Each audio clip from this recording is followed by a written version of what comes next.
EVM सुरक्षित ठेवण्यात आलेल्या स्ट्रॉंग रूमवरती सरकारी CCTV सहित खासगी पक्षांच्या CCTV लावण्याची बातमी TV9 प्रसारित केली होती। गंगाखेड तहसील कार्यालयातील हाच स्ट्रॉंग रूम आपण या ठिकाणी पाहतोय।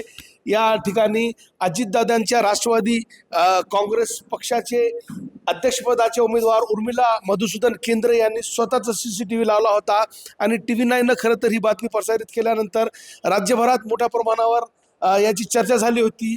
मात्र आता 13 दिवस उलटले आणि आपण या ठिकाणी पाहतोय CCTV लावण्यात आले, CCTV जे लावण्यात आले होते ते कायम आहे। मात्र स्ट्रॉंग रूमवरती शुकशुकाट आपल्याला या ठिकाणी पाहायला मिळते। केवळ पोलीस कर्मचारी आहे जे की स्ट्रॉंग रूमवरती पहारा देत आहेत। शस्त्रधारी पोलीस बलाचे जवान आपल्याला या ठिकाणी दिसून येत आहेत। मात्र CCTV लावून या स्ट्रॉंग रूमवरती नजर ठेवणारे राजकीय पक्ष आता 13 दिवसानंतर खरं तर या ठिकाणी त्यांचं शुकशुकाट दिसून येते।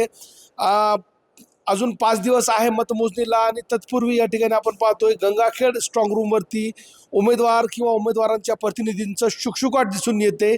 लावलेला CCTV मात्र अद्यापही कायम आहे। कॅमेरा पर्सन सय्यद खिजरसह नजीर खान, TV9 मराठी, गंगाखेड, परभणी।